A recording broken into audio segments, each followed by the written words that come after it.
안녕하세요. 사연에 빠지다의 DJ 민영입니다. 오늘도 두 가지 사연 준비되어 있으니 끝까지 함께 해주시고요. 구독과 좋아요 버튼도 눌러주세요. 그럼 오늘의 사연 함께 시작해볼게요. 안녕하세요. 저는 50을 목전에 둔 40대 후반의 여자입니다.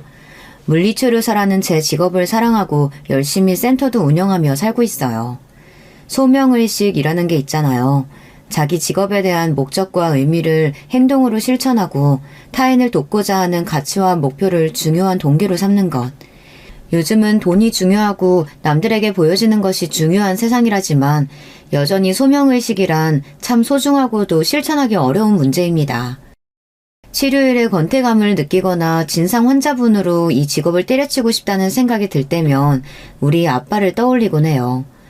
우리 아빠의 직업은 소방관이셨어요. 그리고 연차가 꽤 쌓여서 현장을 지휘하는 팀장 자리까지 올라가셨었죠. 벌써 20년도 더 된 이야기지만 우리 아빠는 소명의식으로 가득 찬 소방경이셨습니다. 늘 솔선수범해서 어려운 화재 현장에서 앞장서서 지휘를 하다 보니 소방서 삼촌들에게 신뢰를 받는 분이셨대요. 소방관의 표상처럼 희생정신이 강한 분이셔서 많은 존경을 받는 분이 바로 우리 아빠셨어요. 아빠는 또 우리 엄마랑 저를 유별나게 사랑하는 분이셨습니다. 전 언니다 동생 없이 외동으로 자라났지만 자상한 엄마와 든든한 아빠와 친구처럼 지내며 외로운 줄 몰랐어요. 엄마는 저를 낳고 나서 2번이나 유산을 해서 그 뒤로는 임신하지 않으셨대요. 제게 동생을 만들어주고 싶었는데 그게 안 돼서 미안하다고 말씀하셨지만 전 정말 좋은 부모님이 계셨기에 아무렇지 않았습니다.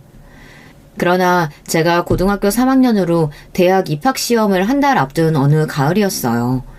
우리 아빠는 화재 현장에서 순직하셨습니다. 하늘이 무너지는 소식을 듣고 엄마와 저는 소방서에서 알려준 병원에 찾아갔지만 아빠는 이미 이 세상분이 아니셨어요.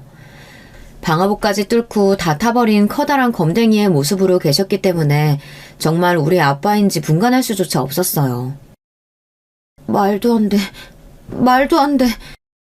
아빠와 친했던 소방관 삼촌 혁재 아저씨가 엄마와 저에게 어떤 사고가 일어난 건지 이야기를 해주었어요. 평소와 같이 화재 신고를 접수받고 출동한 삼촌들은 아빠의 지휘에 따라 각자의 위치에서 화재를 진압하기 위해 각자의 역할을 충실하게 하고 있었다고 해요. 아주 오래된 회사 빌딩이었는데 여기저기 구조의 소리를 듣고 한 분 한 분 인명을 구조해 나갔습니다. 거센 불길은 좀처럼 잦아들지 않았고 화재는 점점 절정으로 치달아 건물이 일부 무너지는 현상이 생겨 이제 화재 현장에 진입이 어려운 상황이 되었습니다. 그때 우리 아빠는 아무래도 저기 사람 쉬는 소리가 들리는 것 같아. 저기만 갔다가 금방 나올게. 위험해서 만류하는 삼촌들을 뿌리치고 우리 아빠는 용감하게 다시 불길 속으로 사라지셨습니다. 걱정하면서 기다리는 사람들 앞에서 저기 겨우겨우 나오는 한 사람이 있었대요. 하지만 그 사람은 우리 아빠가 아니었습니다. 아빠가 쉬는 소리를 듣고 구조해낸 한 아저씨였어요. 이분은 아빠가 주신 수건으로 입을 막고 비틀거리며 겨우 화재 현장에서 나왔습니다. 괜찮으십니까? 혹시 우리 강준회 소방경님 못 보셨습니까? 저 구해주신 한 소방관님이 계셨어요. 하지만 건물 천장이 무너지는 바람에 그만 그분은 나오지 못했습니다. 우리 아빠는 그렇게 또 한 사람을 구해내고 정작 본인은 우리 가족의 품으로 돌아오지 못했습니다. 엄마는 이 큰 슬픔을 겨우 버텨내며 아빠의 장례식을 준비하셨습니다. 가족이라고는 이제 엄마와 저 둘뿐이고 처음 보는 장례식 장소가 생경하기만 했어요. 우리 모녀는 아빠를 잃은 슬픔만으로도 버티기 힘들었어요. 그렇지만 아빠는 친척분들과 거의 교류가 없이 사셨기 때문에 이런 일을 함께 해줄 가족이 없었어요. 첫날에는 소방관 삼촌 몇 분이 자기 일처럼 장례식을 도와주셨어요. 그리고 2번째 날 썰렁한 장례식장에 처음 보는 아저씨가 다친 모습으로 들어와 아빠 영정사진을 한참이나 보고 우셨습니다. 그리고 우리 엄마에게 아주 정중하고 깊숙하게 인사를 하며 자신을 소개하셨습니다. 처음 뵙겠습니다. 저는 강준의 소방경님이 구해주신 마지막 사람이었습니다. 강소방경 덕분에 전 이렇게 목숨을 부지하게 되었어요. 너무 감사한 반면 가족분들께는 송구스럽게 그지없습니다. 이렇게 그 아저씨는 우셨고 저랑 엄마도 눈물이 터져버렸습니다. 아빠가 소방관이어서 전 너무 자랑스럽고 좋았지만 50살밖에 안 된 우리 아빠를 데려간 그 직업이 이제 미워졌습니다. 아이러니하게도 아빠는 돌아가시면서 우리 아빠에게 큰아빠를 유산처럼 남겨주셨습니다. 그 아저씨는 그날부터 아빠의 장례를 마치는 날까지 내내 붙어서 가족처럼 일을 도와주셨어요. 아저씨는 저에게 큰아빠라고 부르라고 했고 그때부터 큰아빠와의 인연이 시작되었죠. 하루아침에 아빠가 사라진 우리 집에는 웃음이 사라졌습니다. 게다가 당장 가장이 없으니 50도 안 된 젊은 나이에 사별한 우리 엄마는 당장 마트 일자리를 알아보려고 하셨어요. 아빠의 순직 공무원 연금이 나오지만 원래 아빠 월급의 절반 정도라서 우리 가족이 생계를 이어나가긴 빠듯했거든요. 전 이 현실에서 도망치고만 싶었습니다.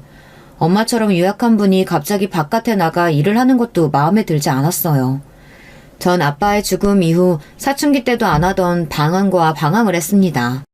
당연히 대입 시험은 준비도 제대로 하지 않았고 1교시 이후 시험장에서 나와버렸어요.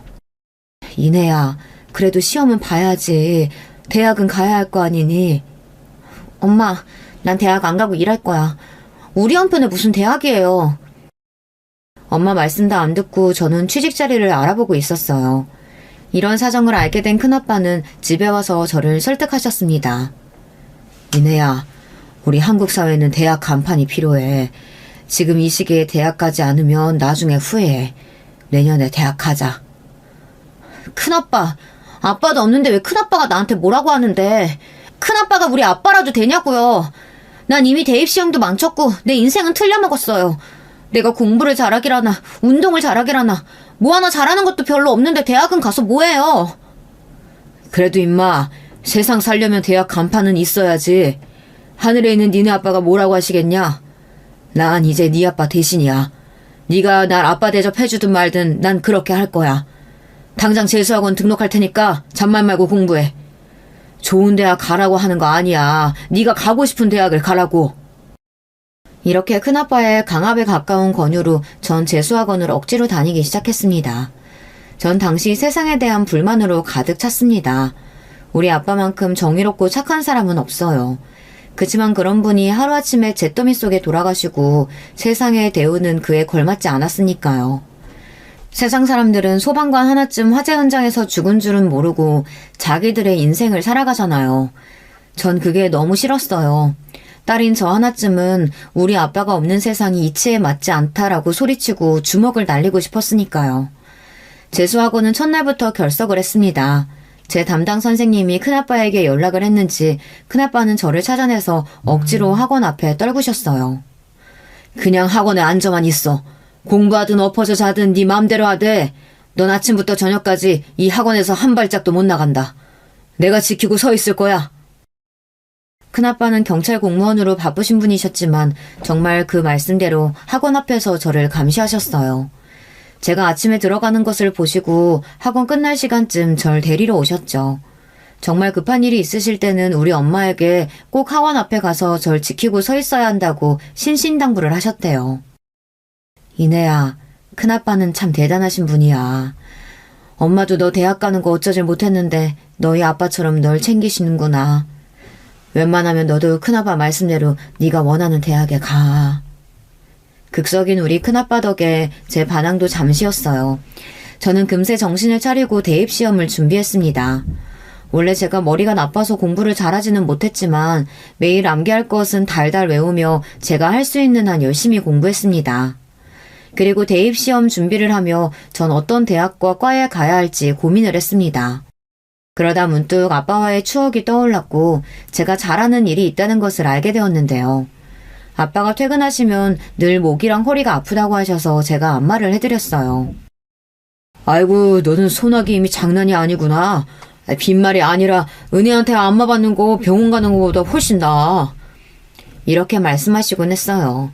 저는 추운 겨울 대입시험을 보았고 물리치료과의 유명한 대학교에 입학 지원을 했습니다. 그리고 합격자 발표날이 되었어요. 큰아빠, 저 합격했어요. 전문대학 물리치료과인데 여기 졸업하고 자격증 따면 물리치료사도 될 수 있대요. 저 이제 사자 안마사 아니고 진짜 치료사 될 거예요. 기특한 녀석. 잘했다. 네가 안마를 좀 잘하냐? 그 기술 살려서 물리치료사라. 진짜 근사한데? 이 큰아빠 다친데도 앞으로 네가 전담으로 치료해줘야 한다? 당연하죠. 큰아빠뿐이에요. 큰아빠네 식구들이며 친구들 모두 다 저한테 오시면 공짜로 물리치료 해드릴게요. 그런데 큰아빠 죄송해요. 제가 공부 잘했으면 일반 4년대 대학 가는 건데 그렇게 학원비도 내주시고 응원해주셨는데. 큰아빠네 자식 둘은 둘 다 명문대생이었거든요. 큰오빠는 고려대 법학과, 작은 언니는 서강대 경영학과에 다니고 있는데 그에 비하면 제 대학은 급이 낮았으니까요. 요요, 어린 것이 이상한 생각을 다 하네. 봐라, 니네 언니 오빠들은 명문대학 다니면 뭐하냐? 이 큰아빠는 효도 받는 거 없어. 매년 내는 등록금만 비쌀 뿐이야. 근데 우리 이내는 대학 졸업하면 나 무료로 물리치료 해준다면서? 이건 거의 을사조카 준 거랑 같지. 재수씨, 그리고 이건 이내 학비에 보태주세요. 큰아빠는 두툼한 흰 봉투를 엄마에게 쓱 내밀었습니다. 시아주버님, 그 마음 왜 모르겠어요. 하지만 제 딸 등록금은 제가 마련할 수 있어요. 그의 순직한 보상금으로 대학 등록금 정도는 낼 수 있어요. 유족연금이 전보다 반절이라지만 우리 딸이랑 둘이 아껴 살면 사라지고요. 괜찮습니다. 이렇게 엄마는 큰아빠가 내미신 봉투를 한사코 거절하셨어요. 큰아빠는 봉투를 그대로 우리 집에 놓고 나오셨습니다. 그리고 안에 들은 돈을 보고 엄마와 저는 정말 놀랐어요.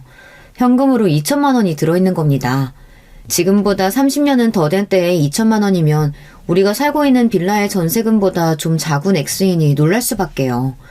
엄마는 봉투를 품에 껴안고 우셨습니다. 당신이 그래도 살면서 좋은 일 많이 해서 이런 은인을 우리에게 남겨줬네요. 시아주버님이 우리 혜인이 아빠처럼 우릴 보살펴주고 있으니 걱정 말고 편히 거기서 쉬세요. 큰아빠의 도움으로 등록금 걱정 없이 전문대학에서 열심히 공부하고 졸업할 수 있었습니다. 그리고 국가 자격증으로 물리치료사를 취득한 뒤 전 바로 사회생활을 시작하게 되었죠. 25살 때부터 저는 정형외과 병원에서 물리치료사로 일을 하고 있었어요. 제가 월급을 벌 수 있게 되니 엄마가 하시는 파추얼 부위를 그만두셨으면 하는 마음으로 엄마에게 제 월급을 모두 드렸습니다. 하지만 엄마는 제 월급을 고스란히 고이율의 적금에 모두 넣으셨어요. 이 적금은 제가 결혼할 때 시집 자금으로 절대 건들지 않겠다고 하셨어요. 저는 좀 더 깨끗한 신축 빌라 전세로 집을 옮겼으면 했지만 엄마는 절대 안 된다고 하셨어요. 나 결혼 안 할 거야. 엄마랑 둘이서만 살 거란 말이야. 엄마도 나이가 50이 훌쩍 넘으셨잖아요. 맨날 손목이랑 허리 아프시다고 하면서 이제 파출부일 그만하세요. 아빠 공무원 연금이랑 제 월급 합치면 우리 집 이사가고 더 편하게 살 수 있잖아요. 하지만 제 이야기에 엄마는 단호하게 고개를 저으셨어요. 네가 결혼을 왜 안 하니? 그런 말 하면 엄마 너무 속상해. 너 제대로 시집 보내놓고 죽어야 나중에 네 아빠 만나도 내가 당당하지. 좋아하는 남자도 없었고 엄마 혼자 두고 시집갈 마음이 그때는 하나도 없었죠. 그때는 말이에요. 26살이던 때 한 남자를 만나고서부터 전 결혼을 꿈꾸게 되었답니다. 그날은 무더운 7월 중순의 어느 날이었죠. 저는 평상시대로 병원에서 근무하고 있었는데 의사의 치료 요청서 하나가 와서 환자를 기다리고 있었어요. 이름이 외자라 특이해서일까요? 이상하게도 진단서 안에 환자 이름과 나이가 눈길이 가서 들여다보고 있었어요. 환자 최준님 오셨나요? 그때 어깨를 감싸면서 저요하고 치료실 안으로 들어온 사람은 31살의 건장한 남자였습니다. 적당한 키에 탄탄한 체구, 그리고 크고 명료한 말투가 우리 아버지를 생각나게 하는 사람이었어요. 최준 환자는 교통사고로 목 경추와 어깨 손상을 당해 장기적인 치료가 필요한 분이었어요. 고통이 심하고 환자 상태가 안 좋아 보이더라고요. 의사의 처방에 따라 온열 마사지 기계를 연결해주며 이야기를 했습니다. 이 기계는 다치신 부위의 통증을 완화하고 회복시키는 기능이 있습니다. 치료 끝나면 제가 다시 들어올게요. 네, 저 혹시 바쁘십니까? 네? 아니요, 다른 환자분은 지금 없으셔서요. 괜찮으시다면 여기 안에 같이 머물러 계시면 안 될까요? 제가 몇 시간 전에 교통사고를 당했는데 지금 긴장되고 떨리는 마음이 진정되질 않아서요. 혼자 이렇게 누워있기가 좀... 아, 그러시군요. 그럼 제가 여기에 앉아 있을게요. 좀 부끄러워하면서도 도움을 필요로 하는 환자분의 얘기에 전 치료받으시는 동안 이런저런 이야기를 하며 환자분 옆에 앉아 있었어요. 그리고 온열 치료가 끝나고 전기 치료를 위해 움직이면서 저의 가슴 부분이 환자분의 코를 스치게 되었습니다. 사실 저는 마른 몸에 가슴이 D컵으로 글래머러스한 체형으로 친구들 사이에서 유명했는데요. 이것 때문에 문 남성들로부터 대시도 참 많이 받았죠. 하지만 전 그런 시선이 좋지 않았어요. 저를 무슨 젖소 취급하면서 부럽다고 놀려대는 친구들도 제 가슴에서 눈을 떼지 못하는 남자들의 시선도 모두 싫었습니다. 그저 창피하기만 해서 브래지어를 타이트하게 하고 그 위에 압박붕대를 두르고 옷을 입고 지냈었는데 그때는 여름이라서 압박붕대를 못했어요. 환자분은 그 뒤로 얼굴을 붉히더니 저를 잘 쳐다보지도 못하고 있었습니다. 저도 괜히 부끄러워져서 얼른 치료가 끝마치기를 기다렸어요. 그날부터 약 2달 동안 체중 환자는 저에게 치료를 받았습니다. 심지어 저 말고 다른 한 물리치료사님이 계셨지만 기다렸다가 꼭 저에게 치료를 받았어요. 그리고 어느 날은 초콜릿, 어느 날은 커피, 어느 날은 핸드크림 이런 식으로 저에게 맛있는 음식이나 작은 선물을 들고 왔어요. 저와 같이 일하던 8살 많은 물리치료사 언니는 저 봐라. 최준 환자 또 선물 주고 꼭 너한테만 치료받겠다지? 이게 무슨 뜻이겠어. 그 환자가 저에게 흑심이 있다면서 언니는 저를 놀려댔고 전 그게 부끄러웠지만 싫지 않았어요. 저도 점점 최준님이 좋아졌거든요. 그리고 치료를 받으면서 조금씩 최준님은 자기 이야기를 저에게 했어요. 저도 그분에게 제 이야기를 하며 친해졌습니다. 환자분이 완쾌되어 더 이상 병원에 오지 않아도 되었지만 우리는 이제 정식으로 연애를 하며 바깥에서 만남을 이어갔죠. 남자친구는 한양대 기계공학부를 졸업하고 큰 기계설비 회사를 다니는 사람이었어요. 눈에 총기가 가득하고 회사 사장 자리에까지 오르겠다는 야망으로 가득 찬 남자였죠. 실제로 회사 일을 진심으로 열심히 하더라고요. 그런 남자친구에 비해 저는 그저 그런 전문대를 졸업하고 해맑게 물리치료 일을 하고 있는 평범한 아가씨였습니다. 그런 저를 남자친구는 많이 좋아해 주었고 급기야 반지를 주며 제게 청혼을 하였어요. 전 너무 기쁜 나머지 그 자리에서 승낙을 했고 우리는 결혼하기 위해 양가 어른께 인사를 드리기로 했습니다. 하지만 시간이 지나도 남자친구 부모님이 도통 저를 찾지 않아서 어찌된 일인지 물어보았죠. 남자친구는 저에게 미안해하는 표정으로 엄마는 4년제 대학 졸업하셨고 학벌과 집안 배경이 좋은 여자를 내 아내로 맞았으면 좋겠다고 하시네. 아직은 우리 결혼 반대하시지만 내가 열심히 설득하고 있으니까 걱정하지 마. 속상했지만 현실은 그랬습니다. 저는 홀어머니의 전문대 졸업을 한 물리치료사일 뿐이니까요. 그 집에서 좋아하지 않을 수도 있겠죠. 하지만 저를 직접 만나보고 알게 되면 좋아하실 수도 있는데 제 학교 얘기만 듣고 어떤 사람인지를 알아보지도 않는다는 게 상처였습니다. 심지어 이분은 남자친구에게 그렇게 결혼하겠다면 너에게 물려줄 유산은 없다고 강경하게 나왔다고 합니다. 예비 시모가 저렇게 나오자 우리 엄마도 이 결혼을 걱정하기 시작했어요. 널 그렇게 반대하는 집안이랑 결혼 안 했으면 좋겠다. 네가 뭐가 아쉬워서 이런 수모를 당해야 하니? 조건이나 간판만 보고 사람 금 나누는 집안과 엮여서 좋을 게 없는 거야. 엄마의 이야기를 듣고 큰아빠도 저를 설득하기 위해 오셨어요. 저는 눈물을 흘리며 호소했죠. 큰아빠, 저도 다 큰 성인인데 제가 선택한 사랑을 할 수 있지 않겠어요? 하루라도 행복하고 눈물 안 나게 예쁜 사랑할 수 있게 저 응원해 주셨으면 좋겠어요. 결국 큰아빠도 엄마도 제 굳은 의지에 결혼을 허락해 주셨어요. 그리고 남자친구도 오랫동안 설득한 끝에 시부에게서 결혼 승낙을 받아냈죠. 시모는 끝까지 결혼 승낙을 하지 않았지만 결혼식장에 참석하셨으니 허락하신 것으로 보였습니다.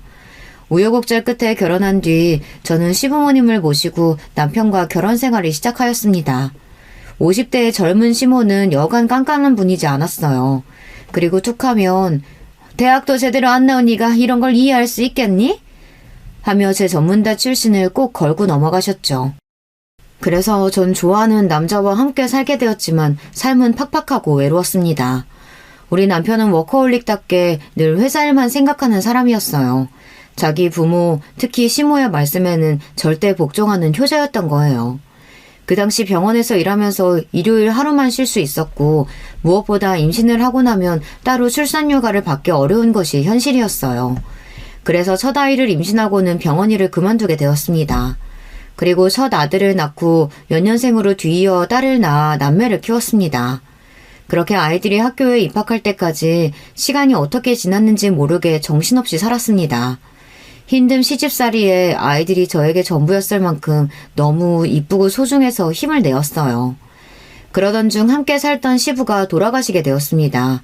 급성 심근경색으로 새벽에 주무시다가 숨이 멎으셨는데 아침이 되어서야 발견하고 가족들은 급히 병원으로 모셨습니다.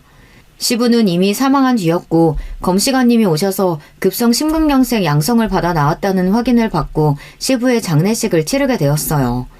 처음 결혼을 반대했었지만 함께 살면서 시부는 점차 저를 며느리로 인정해 주셨어요.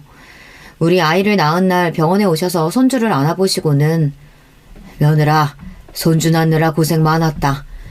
예전에 너가 시집 오는 거 반대했던 거 너희 시모가 하도 고집을 부려서 하는 수 없이 따라준 거야. 그때는 미안했다. 라고 말씀하시며 제 손을 잡아주셨어요. 우리 아빠도 시아버지도 왜 이렇게 일찍 하늘나라에 가버리는 걸까요? 아빠가 없는 저에게 점점 의지가 되는 시부는 또 다른 아빠와 같아 조금 마음의 위안이 되었어요.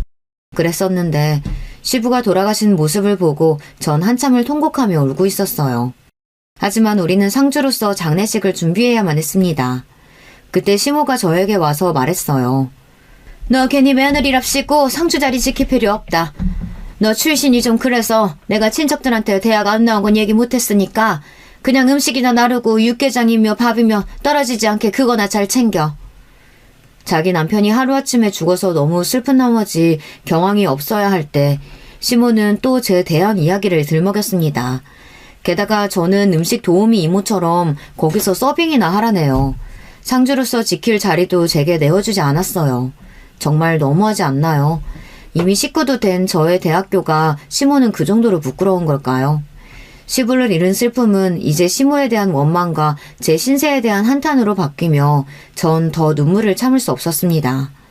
회사 일로 바쁜 남편 말고는 이제 시댁에 시모만 남게 되겠죠. 3일 동안 저는 떳떳하게 상주 자리에 있지도 못하고 약간 뒤편에 서서 시부의 마지막 자리를 지키고 잘 보내드렸습니다. 아이들 육아에 전념하다가 아이들이 학교를 가기 시작하면서 시댁에서 시모와 둘이 지내니 너무 힘들어졌어요. 그래서 함께 일했던 물리치료사 몇 분과 같이 치료 전문센터를 개원하였습니다. 처음에는 파리관 날리다가 우리를 아껴주셨던 단골분들을 시작으로 입소문이 나며 우리 센터에 오는 환자들이 늘어났어요. 저는 제 일을 다시 할 수 있어서 좋았을 뿐 아니라 일주일에 5일만 일하고 버리는 병원보다 배로 늘어나서 참 좋았습니다. 그렇게 물리치료사로 일하면서 애들 키우고 바쁘게 살다 보니 지금에 와 있네요. 남편도 저도 머리가 희끗해지기 시작하는 중년의 나이가 되었죠. 그 세월이 지나면서 혼자 사시던 우리 친정엄마도 뇌출혈로 세상을 떠나시고 또 우리 애들은 고등학생이 되었습니다. 그러던 얼마 전 저는 경사스러운 소식을 접하게 됩니다. 우리 남편이 드디어 사장으로 승진한 거예요. 한 회사의 대표가 된 거죠. 저는 남편의 사장 취임을 축하하기 위해 청담동 수제 양복집에 남편을 데리고 가 몸에 치수를 재고 감색 이태리 고급 원단을 직접 골라 멋진 정장을 맞춰주었어요. 양복집을 나오면서 저는 드레스를 맞추겠다고 같이 가서 골라달라고 했습니다. 수제 양복이라 확실히 질이 좋군. 고마워. 그런데 당신까지 드레스를 맞춘다고? 당사자도 아닌데 당신이 그렇게 차려입을 필요가 있어? 하면서 남편은 회사에 다시 들어가 봐야 한다며 저를 두고 먼저 가버렸어요. 다정하지 못한 남편이 좀 서운했지만 뭐 하루 이틀 저렇게 차가운 남자도 아니니 그러려니 했습니다. 그래서 혼자 인근의 여성 드레스샵에 갔습니다. 사모님, 어떤 좋은 행사에 입으실 드레스 찾고 계실까요? 네, 남편이 이번에 CEO로 승진돼서 사장 취임식이 있답니다. 저는 흐뭇한 미소로 직원에게 이야기했죠. 어머, 정말 축하드려요. 사장님 사모님이시라면 제가 더 신경 써서 고급스러운 드레스 찾아드릴게요. 직원의 추천으로 몇 벌 입어보고 거울을 보니 기분이 너무 좋고 결혼식 때가 떠오르기도 했어요. 우아한 머메이드 라인이 예쁜 이브닝 드레스를 맞추고 백화점에 가서 아이들 입힐 정장을 2벌 샀습니다. 시몬은 이미 남편에게 거금을 타내서 알아서 옷을 맞추겠다고 신이 났었기 때문에 전 그쯤에서 마치고 집에 들어갔죠. 대망의 사장 취임식 날이 밝았습니다. 오후 1시 행사였지만 새벽부터 일어나서 목욕탕 가서 씻고 돌아와서 식구들 아침 먹이고 준비하느라 분주했습니다. 우아하게 올림머리를 미용실에서 하고 집에 돌아오니 시모도 미용실을 가려고 나가려던 참이었죠. 그런데 대뜸 저를 비웃듯이 보며 그러는 겁니다. 지금 너도 사장 취임식 하겠다고 나서는 거냐? 네, 그럼요. 어머님, 제가 남편의 정식 안 했는데 함께 가야죠, 당연히. 남편 수제형복 맞추면서 제 드레스도 빌렸어요. 뭐 드레스? 급도 안 되는 년이 거기가 어디라고 가? 야, 부인이 정식도 있고 첩이 있냐? 넌 본처라 당연히 가도 된다는 거야, 뭐야? 네가 본처면 뭐하냐? 대학도 못 나온 천한 것이 어딜 가겠다는 거야? 내 눈에 흙이 들어가기 전까진 절대 안 돼. 넌 집이나 지키고 있어.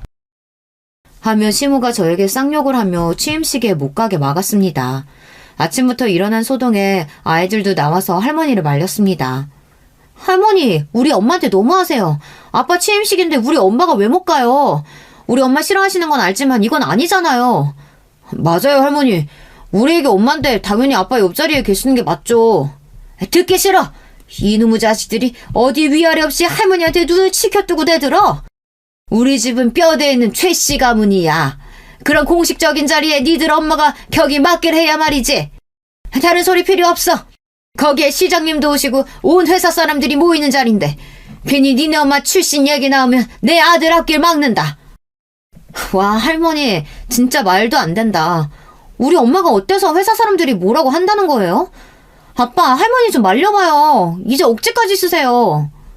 저도 내심 도가 지나친 시모를 남편이 말려주기를 기대했습니다. 하지만 제 기대는 와장창 깨졌어요. 너희들은 어디 할머니한테 버릇없이 구는 거야? 당장 방으로 들어가. 어른들이래 너희들이 나서는 법은 없다. 미안하지만 여보, 난 오늘 신중하고 중요한 날이오. 어머님이 저렇게까지 반대하는데 시끄럽게 하지 말고 집에 있는 게 좋겠어. 어차피 이건 형식적인 자리라서 가족들이 죄다 올 필요 없어. 남편은 결국 시모의 말을 따르는 어쩔 수 없는 효자인 거예요. 전 배신감으로 정신이 아득해졌습니다. 당신 진심이에요? 그 자리에는 누구보다 아내인 제가 가야 하는 거예요. 당신이 20년 넘게 그 회사에 매진할 수 있게 뒷바라지한 내가 가야 한다는... 갑자기 설움이 복받쳐서 더 이상 말을 잇지 못하고 저는 주저앉아 울었습니다. 그런 저를 보고 시모는 코웃음을 쳤고 결국 사장 취임식에는 남편과 시모만 갔습니다. 우리 아들, 딸은 제 편을 들면서 엄마 없이는 우리도 가지 않겠다고 버틴 거예요. 단순히 취임식에 가지 못해서 서운한 게 아니라 그간 쌓인 시모의 멸시와 구박, 그리고 결정적인 순간에는 항상 시모의 뜻에 따르는 남편. 전 시모와 남편에게 신물이 났어요. 그리고 속상함을 견디다 못해서 한참을 고민한 끝에 남편과 시모와 헤어지기로 결심했습니다. 내 나이도 이제 50을 앞두고 있어요. 더 이상 이렇게 살고 싶지 않았고 우리 아이들 보기에 창피했어요. 전 아들, 딸을 불러서 이야기했습니다. 서준아, 예원아, 엄마가 할 얘기가 있어. 너희들이 안 좋아하겠지만 이제 엄마는 너희 할머니랑 아빠랑 함께 살 수가 없단다. 엄마도 엄마를 존중하면서 남은 인생 살기로 결정했어. 괜찮겠니? 엄마의 결정 따라줄 수 있을까?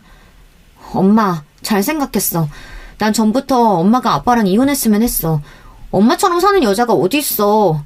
엄마를 보고 자란 내가 엄마처럼 결혼해서 살면 어떻겠어요? 당당하게 이혼하셔도 난 엄마 편이고 엄마를 응원할 거야. 나도 아빠랑 할머니랑 같이 살기 싫단 말이야. 엄마 아빠가 이혼하는 건 싫지만 저도 애언이랑 같은 생각이에요. 엄마가 행복해지는 게 제일이니까 우리 신경 쓰지 말고 이혼하세요. 우리도 벌써 다 컸으니까 엄마 이해해요. 내 착한 아이들이 이렇게 절 이해해주고 응원해주니 전 너무 고맙고 기뻤습니다. 아이들을 물리고 바로 큰아빠에게 전화를 걸어 제 이야기를 털어놓았어요. 큰아빠가 걱정하실까봐 그동안 시모가 저에게 했던 일들과 남편은 절 지켜주지 않는다는 하소연을 큰아빠에게 한 적이 없었죠. 하지만 큰아빠는 제가 그간 겪은 일들에 대해 크게 당황하지 않고 묵묵히 긴 이야기를 들어주셨습니다. 큰아빠, 전 오늘로 이 집 나가서 남편과 이혼 준비할 거예요. 앞으로 단 하루도 못된 시모와 살지 않겠어요. 당연하지. 수서동 우리 집으로 오거라. 방 많으니까 아이들 데리고 와도 괜찮아. 그리고 단지 이혼만 하지 않을 거예요. 남편과 시모에게 복수할 거예요. 남편 사장 승진 취소시킬 방법이 없을까요? 물론이지. 그 자식들 내가 가만히 내버려둘 줄 알았냐? 내 모든 힘을 총동원해서 그놈 파멸시킬 거야. 니네 시모도 마찬가지고. 이 큰아빠가 모두 알아서 할 테니 걱정 말고 너는 당장 짐 싸서 여기로 오거라. 아이들은 당장 학교에 가야 하는 상황이라 함께 데려오기 힘들었어요. 그래서 저 혼자 짐을 싸서 큰아빠 집에 들어가 빈방 하나를 썼습니다. 큰아빠는 2년 전에 아내를 상처하셨기 때문에 혼자 50평대의 넓은 아파트에서 지내고 계셨어요. 가끔 오빠랑 언니가 들려서 쓰는 방이 3개나 더 있었기 때문에 제가 지내기에도 부족함이 없었죠. 취임식 행사가 끝나고 집에 돌아온 남편은 제가 갑자기 집을 나오니 전화를 했지만 전 받고 싶지 않았습니다. 대신 문자 한 통을 보냈어요. 나는 남편 최준과 이혼하겠습니다. 그리고 그 집에는 들어가지 않을 테니 앞으로 이혼 준비나 협조하세요. 남편은 이제 막 사장이 된 내가 이혼으로 이력을 먹칠할 마음 없으니 당장 집에 들어와. 이렇게 문자를 보내고 계속 전화를 했습니다. 하지만 남편은 제가 어디에 있는지 찾을 수 없을 거예요. 우리 큰아빠의 존재를 남편은 모를 테니까요. 큰아빠는 늘 제 주변에 있었지만 남편과 마주쳐서 인사를 나눈 적도 없었기 때문입니다. 그런데 시모에게서 전화가 오는 겁니다. 제가 가장 받고 싶지 않은 전화인데 받을 리 없죠. 그리고 뒤이어 온 시모의 문자를 보고 어이가 없었습니다. 너 이혼한다며? 잘 생각했다. 사장님이 된 내 아들한테 격이 맞는 새 아내가 필요하지. 그대로 네가 나가 산다고 해주니 고맙고 정 필요하면 위자료 정도는 챙겨주마. 다시는 돌아오지 마라. 아무리 저를 싫어해도 그렇지 함께 모시고 산 세월이 20년이 넘는데 아이들의 어미인 저보고 돌아오지도 말라네요. 전 정말이지 결혼을 잘못했다는 사실을 이제야 깨달았습니다. 그래서 우리 친정엄마가 그렇게 염려하셨고 큰아빠가 말리셨는데 제가 제 발등을 찍은 거예요. 20대부터 40대까지 꽃다운 날들을 송두리째 날려버렸어요. 시모같이 날 싫어하는 사람을 모시고 무심한 남편 뒷바라지나 하면서 살았으니 집을 나와서 이혼을 준비하며 마음이 복잡하고 힘들 줄 알았는데 도리어 너무 편한 생활이 시작되었습니다. 큰아빠 집에서 편하게 지내며 물리치료센터에 출퇴근했어요. 퇴근 후에는 고등학생 아들딸의 하원을 차로 데려다주며 같이 차에서 도시락이나 간식도 먹으며 하루의 일을 이야기했습니다. 큰아빠는 연세에 있는 남자분답지 않게 혼자서 집안일도 잘하시고 사시는 분이라 제가 도와드릴 것도 별로 없었어요. 일주일에 2번씩 오는 청소 도우미가 전체적인 청소를 다 하셨고 집은 늘 잘 정돈되어 있었어요. 식사는 반찬과 국이며 찌개가 매일같이 배달오고 본인이 백화점 식당가에서 맛있는 것들로 사와서 냉장고를 채워놓으셨습니다. 그래서 제가 큰아빠에게 해드릴 집안일이라고는 냉장고에 있는 국이나 반찬으로 아침상만 차려드리면 되었고 빨래도 제 것만 따로 하면 되었어요. 전에는 직장 다니면서도 집안일을 하느라 집에서 쉬는 시간이 거의 없었는데 지금은 정말 여가 생활이라는 걸 보내면서 편하게 지냈습니다. 아이들은 학원 데려다주면서 매일 얼굴 보고 보기 싫은 시모도 남편도 함께 있지 않으니 제 마음이 그렇게 편할 수가 없었죠. 이건 모두 우리 큰아빠 덕분이었습니다. 큰아빠는 적적하게 큰 집에서 혼자 살다가 제가 와주니 사람의 온기가 돌고 대화할 상대가 생겼다며 너무 좋아하셨어요. 하지만 시댁은요, 제가 나오고 나니 늙고 게으른 시모가 집안일을 대신하지도 않았고 남편과 시모는 아주 불편하게 지내고 있다고 들었습니다. 엄마, 우리 교복도 할머니는 제대로 세탁도 안 해주셔. 여자이니까 나보고 청소랑 빨래 해놓으라는 거야. 엄마 없는 이 집에서 진짜 살기 싫어요. 맞아요. 대부분 학교랑 학원에서 밥 사 먹지만 집이 더럽기도 하고 할머니는 교회 친구들 집에 데려와서 밤늦게까지 놀고 진짜 집이 엉망이에요. 그래서 전 아이들 학교 근처로 집을 구해서 데려와야겠다고 생각했습니다. 큰아빠는 예상하셨던지 원래 살던 동네 근처에 아파트 한 채를 전세 계약했다고 알려주셨어요. 큰아빠, 제가 돈은 충분히 있으니까 잔금은 제가 할게요. 정말 감사합니다. 무슨 소리냐? 내 이름으로 계약했으니 내가 낼 거다. 너는 애들이랑 그냥 들어가서 살기만 하거라. 큰아빠 덕분에 전 애들 학교를 도보로 갈 수 있고 살기 좋은 아파트에서 아이들과 편하게 지낼 수 있었습니다. 남편과 시모가 없는 틈에 아이들 집만 트렁크에 들고 나와버리니 남편은 화가 나서 저에게 당장 아이들을 데려오라고 했습니다. 시모는 자기 핏줄인 애들을 너 같은 것이 왜 데려가는 거냐고 난리를 피웠죠. 대입 앞둔 우리 애들이 그 집에서 제대로 케어도 못 받고 있어서 너무 불편했던 거 알고나 있나요? 한창 공부하느라 바쁜 애들 먹을 거며 빨래며 당신들이 해준 게 뭐가 있어요? 아니, 앞으로 할 자신은 있을까 모르겠네. 애들이 그 집에서 살기 힘들다고 나온 거니까 남편이 회사 그만두고 애들 케어해줄 자신 없으면 조용히 입 다무시죠. 그리고 애들도 아빠와 할머니에게 연락을 직접 드렸습니다. 우리가 그 집에서 살기 힘들어서 나온 거예요. 그리고 앞으로 아빠랑 이혼하더라도 우리는 엄마랑 살 거니까 우리 찾지 마세요. 남편이나 시모가 아이들이 자라면서 살갑고 다정하게 잘 대해주었다면 아이들이 이렇게 단호하고 매몰차게 나올까요? 이사를 나오면서도 아이들은 아빠와 할머니에 대한 미련이나 정도 없어 보였습니다. 남편과 시모는 아이들을 둘째 잃게 되어 마음에 상처를 입은 것 같았지만 자기들도 어쩔 도리가 없었던 거죠. 큰아빠는 저에게 이혼 전문 변호사를 붙여주셨습니다. 그리고 경찰관에서 은퇴하신 지 오래되셨지만 알고 지내던 후배 경찰들을 통해 남편과 시모의 뒷조사를 진행하고 계셨어요. 내가 요즘 무료한 늙은이 생활에 질리던 참이었는데 요즘 그 사람들 건수 잡아서 복수할 계획을 하니 활기를 되찾았다. 내 딸 이내를 그렇게 힘들게 하고 살았다니 그 인간들 아주 뭉개주겠어.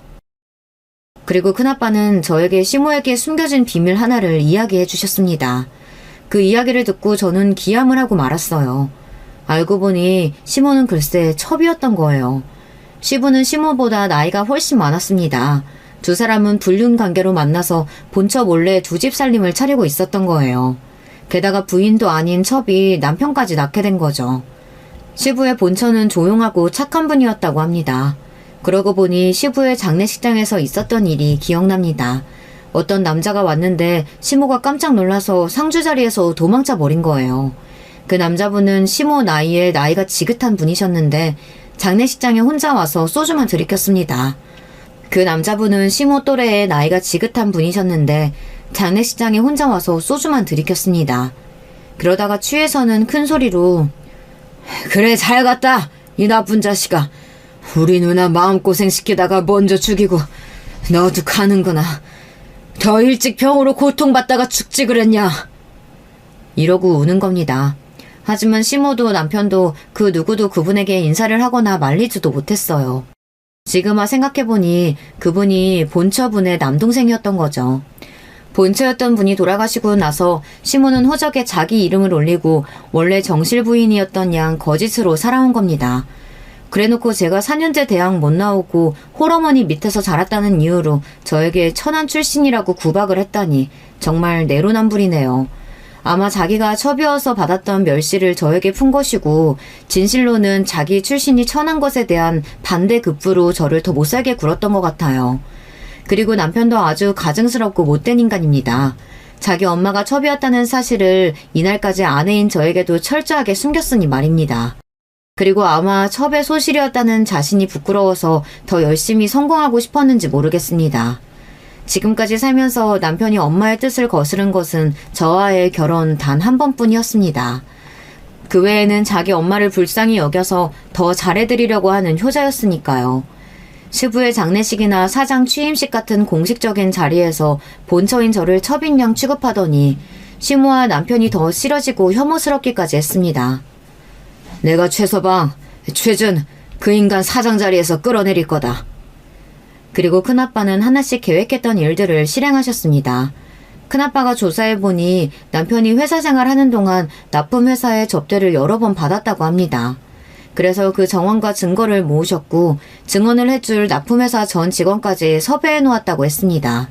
남편이 골프 여행이나 식사비 등으로 회사 법인카드를 사용했던 것을 포함하여 회사 공금을 개인적으로 사용했던 일들을 회사 공금 횡령의 죄로 물을 거라고 하셨습니다.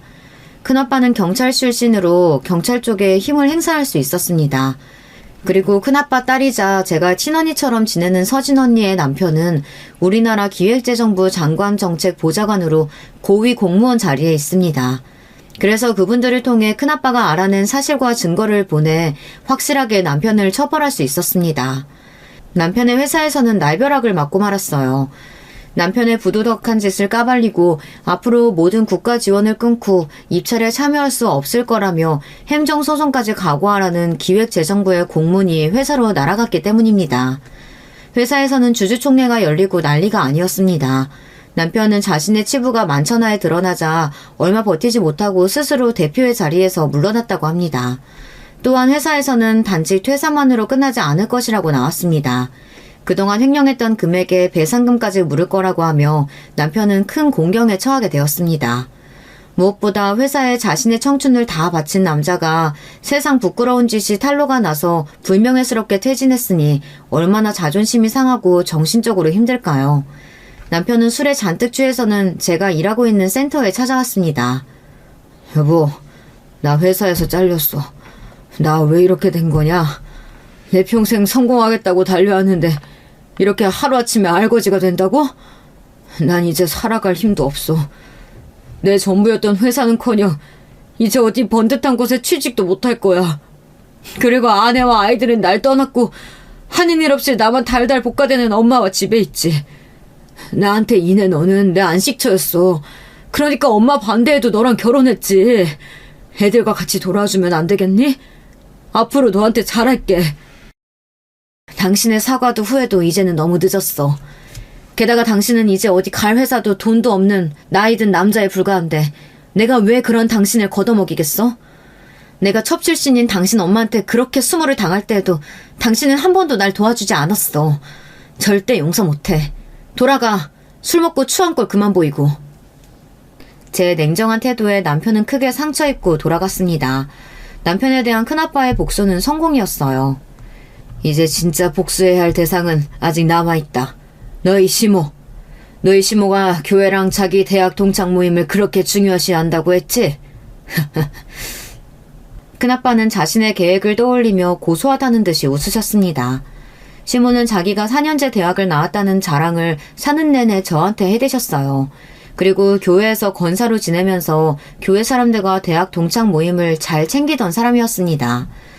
큰아빠는 어떻게 소문을 퍼뜨린 것인지 시모의 교회와 대학교에 시모의 민낯을 공개했습니다. 바로 유부남을 꼬셔낸 불륜녀였고 그의 아들까지 낳아 키웠다고요. 그리고 유부남의 본처에게 뻔뻔하게 굴고 본처가 병으로 죽을 때까지 도리어 본처를 괴롭혔던 사실들. 자기가 첩 출신이었다는 것도 숨기고 며느리를 봐놓고선 도리어 천한 출신이라며 며느리를 내쫓은 일 모두가 알려지게 되었어요. 시모는 너무 부끄러워서 교회와 각종 모임을 끊고 집에 알아 누웠다고 합니다. 그리고 우리 집을 어떻게 알아냈는지 찾아와서 분풀이를 하더군요. 너냐? 내가 첩이었다는 거 어떻게 알아내서 동네방네 소문낸 것이 그 요사스러운 넌이 너냐고? 네가 네 하늘같은 서방 회사에도 꼰지르고 다 한 거야? 아니 어떻게 우리 아들이 하루아침에 회사에서 쫓겨나게 됐냐고? 목소리 낮추세요. 남의 집에서 이게 무슨 횡패예요? 난 이제 당신 며느리 아니고 이 집은 엄연히 우리 큰아빠가 해주신 우리 집이에요. 맞아요. 당신 아들이 저지른 죄 찾아내서 기획재정부에 있는 우리 형부한테 알려준 것도, 그리고 당신이 첩 출신이었다는 거 알아내서 주변에 퍼뜨린 것도 모두 경찰 출신이었던 우리 큰아빠가 날 위해 해주신 복수였어. 가증스러운 인간 같으니 자기는 첩이고 남편은 첩 자식이었던 주제에 나를 업신여겨? 진짜 천한 것들은 당신과 당신 아들이었어. 이렇게 시모에게 해대니 처음으로 속이 아주 후련해졌습니다. 아니, 뭐라고? 너한테 큰아빠가 어딨어? 형부가 어딨고? 우리 아빠는 자랑스러운 소방관이셨고 우리 아빠 덕에 목숨을 구한 분이 바로 우리 큰아빠세요. 그리고 큰아빠가 나를 뒤에서 지켜주고 계셨는데 당신은 그런 것도 모르고 날 무시하고 마음대로 대했지. 내가 아빠도 없고 엄마도 나중에 돌아가셨다고 힘없는 여자라고 생각해서. 이제 앞으로 남은 인생 당신을 상대해줄 사람도 없으니 굴욕적이고 외롭게 살아보시라고요. 제 얘기에 시모는 발근해서는 집안의 물건들을 던지며 악다구니를 썼습니다. 그렇게 겉으로만 고상 떨던 시모는 자기 본색을 드러내었죠. 첩 출신다운 행동이지 않을 수 없었어요. 포악해진 시모의 모습에 놀란 우리 아들은 경찰에 주거침입죄로 신고를 했고 경찰들에게 시모는 끌려나갔습니다. 자기 손자가 경찰 신고를 해서 끌려가다니 정말 시모는 밑바닥 아래로 추락해버린 신세가 되어버렸죠. 그렇게 큰아빠는 저를 위해 남편과 시모에게 복수를 해주었어요. 직업도 잃은 남편은 저의 이혼 요구에 맞설 힘도 능력도 없었습니다. 저는 남편이 불쌍해서 재산 분할을 요구하지도 않고 우리 애들의 친권과 양육권만 가져왔어요. 우리는 그렇게 이혼을 합의했습니다. 오랜만에 보는 남편 얼굴은 몰라보게 수척해졌습니다. 요즘은 술도 줄이고 아파트 관리소에 취직해서 지낸다고 들었습니다. 밖에 나가 돌아다니는 사람들에게 아들 자랑하기 바빴던 시모는 이제 사는 낙도 없이 집안에 콕 박혀서 신세 한탄만 하고 있다고 하네요. 그리고 남편은 그런 시모가 원망스러워서 따로 살자고 시모에게 이야기를 했다고 합니다. 그렇게 돈독했던 모자 관계도 금이 간 모양이에요. 남편은 헤어지면서 저에게 진심으로 사과를 했습니다. 그동안 내가 미쳤지. 당신이 얼마나 나한테 소중했는지, 우리 가족에게 꼭 필요한 존재였는지 너무 가깝게 있어서 미처 모르고 살았어. 효도만 중요한 줄 알고 엄마만 감싸고 도느라 너한테 못할 짓 많이 했더라. 미안하다. 너를 더 이상 붙잡을 수 없는 건 난 이제 능력도 없는 놈이고 너무 미안해서야. 이제 나를 떠나서 잘 살았으면 좋겠다. 양육권은 없지만 애들은 자유롭게 만날 수 있겠지? 아직은 애들이 날 멀리하고 싫어하는 것 같지만 애들한테도 이제 잘해보려고. 그런 남편이 불쌍해 보였고 전 아이들에게 잘 대해주고 좋은 사이가 되어보라고 이야기했습니다. 그리고 남편도 시모랑 건강히 잘 지냈으면 좋겠다고 작별 인사를 했습니다. 저는 이제 중년의 이웃녀로 하루하루를 살아가고 있습니다. 하지만 결혼 생활은 정말 힘들고 지긋지긋했기에 혼자인 지금이 참 좋습니다. 제 일도 있고 아이들도 함께 있으니 더 바랄 게 없었어요. 우리 아빠는 젊은 나이에 돌아가셨지만 큰아빠를 저에게 남겨주고 가셨습니다. 큰아빠는 우리 아빠처럼 저를 든든히 지켜주는 고마운 분이세요. 제 남은 인생 동안 아이들 대학 잘 보내고 키우면서 큰아빠 뒷바라지하면서 그렇게 살고 싶습니다. 큰아빠도 나이가 어느덧 80을 바라보고 계시고 당뇨와 혈압 그리고 허리 디스크까지 지병을 갖고 계시거든요. 큰아빠 집에 주말이면 가서 서진 언니랑 셋이서 맛있는 외식도 하고 나들이도 하면서 그렇게 지내고 있습니다. 서진 언니는 혼자가 된 우리 아빠를 친딸인 자기보다 더 잘 챙겨줘서 고맙다고 했어요. 나중에 아이들이 독립하고 나면 서진 언니랑 같이 큰아빠를 곁에서 모시면서 살자는 약속도 했습니다. 우리 남편의 효도로 저는 참 힘들었지만 사람에게 은혜를 갚고 효를 다하는 일은 정말 중요한 일이잖아요. 여러분도 부모님이 살아 생전에 계시다면 정말 있는 힘껏 잘해드리세요. 제 험난했던 결혼과 이혼 이야기는 여기서 끝낼게요. 저의 이야기가 지루하거나 재미없지는 않았을까요? 혹시 제 사연이 채택되어 유튜브 영상에 올라온다면 참 좋겠네요. 그럼 여러분 안녕히 계세요. 여러분, 두 번째 사연 시작하기 전에 좋아요, 구독 꼭 눌러주실 거죠? 그럼 두 번째 사연 바로 시작합니다. 안녕하십니까. 저는 대학병원에서 근무하고 있는 의사입니다. 저희 가족은 저, 약국을 운영하는 아내, 장난기 많은 초등학생 두 아들, 그리고 어머니와 함께 살고 있어요. 원래는 한 집에서 5식구가 살았는데 얼마 전 이사를 하면서 어머니께서는 1층에, 저희는 2층에서 생활하게 됐어요. 저와 어머니 사이는 조금 각별해요. 저를 낳아주신 어머니는 아버지의 도박 중독을 견디지 못하고 돌도 되지 않은 저를 두고 도망을 가셨죠. 다행이라고 해야 할진 모르겠지만 아버지는 그 상황이 돼서야 정신을 차리고 혼자 남은 저를 키우기 위해서 백방으로 뛰어다니셨어요. 도박도 완전히 끊어버리셨어요. 덕분에 저는 초등학생이 되기 전까지 늘 공사장을 전전해야 했답니다. 지금의 어머니를 만난 건 제가 초등학교 입학을 앞두고 있던 시점이었어요. 공사장 식당에서 음식을 해주시던 이모였는데 절 정말 예뻐해 주셨어요. 좀 더 자라서 알게 됐지만 남편이 바람이 나서 이혼을 하고 공사장의 식당에서 일하고 계셨다고 하더군요. 어머니는 당시 식당 빈 의자에 앉아있으면 늘 맛있는 간식을 쥐어주시며 책을 읽어주셨어요. 학교 들어가기 전에 글자를 익힐 수 있던 건 다 어머니 덕분입니다. 제가 큐피트 역할을 한 것인지 아니면 두 분이 서로 호감이 있으셨던 것인진 확인할 수 없지만 두 분은 제가 입학한 봄에 살림을 합치셨어요. 웨딩드레스도 결혼 반지도 없었지만 그날부터 제게는 더 이상 식당 이모가 아닌 어머니가 되셨죠. 지금도 그때를 추억하면 입가에 미소가 지어질 정도예요. 그랬던 저희 가족에게 어두운 그림자가 들기 시작한 건 아버지가 교통사고로 돌아가신 이후부터예요. 제가 초등학교 5학년 때의 일이었죠. 술을 마신 미성년자 때문에 벌어진 사고였어요. 지금도 제가 술을 입에도 대지 않는 이유도 이때의 기억 때문이에요. 아버지의 갑작스러운 사고로 인해서 세상에 덩그러니 어머니와 저만 남게 됐을 때 솔직히 당시에 저는 매일이 불안했어요. 어머니가 저를 혼자 두고 가시면 어떡하나 하고 말이죠. 피도 섞이지 않은 아들이란 짐이 될 게 뻔했으니까요. 그래서 잠도 제대로 자지 못했고 어머니가 가시는 곳이라면 어디든 따라다녀야 했죠. 어느 날 어머니께서는 저의 이런 불안을 알고 있는 사람처럼 저를 붙들고 말씀하셨어요. 내일 당장 하늘이 두 쪽이 난다고 해도 난 네 엄마야.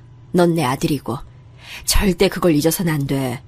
엄마 말 무슨 뜻인지 알지?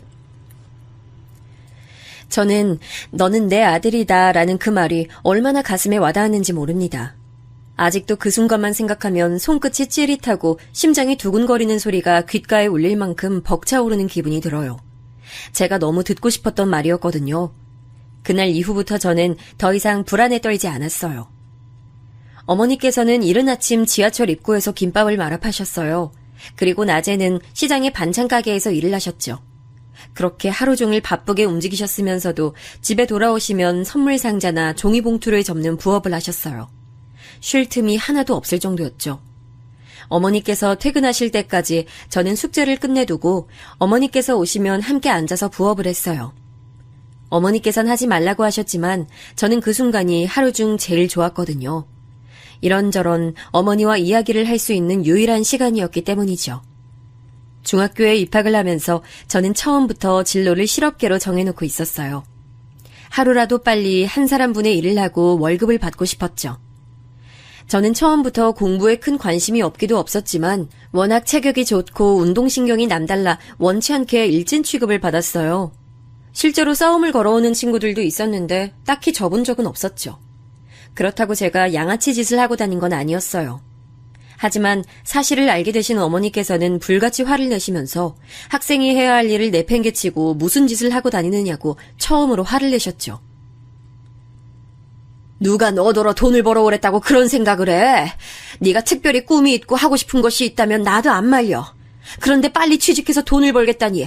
그런 이유만 가지고 네 장래에 대해 생각조차 안 한다는 게 말이 된다고 생각하니?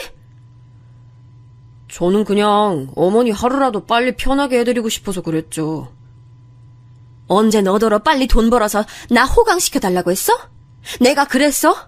너 앞으로 엄마 도와준답시고 나 하는 부업에 손만 대봐. 제대로 혼날 줄 알아.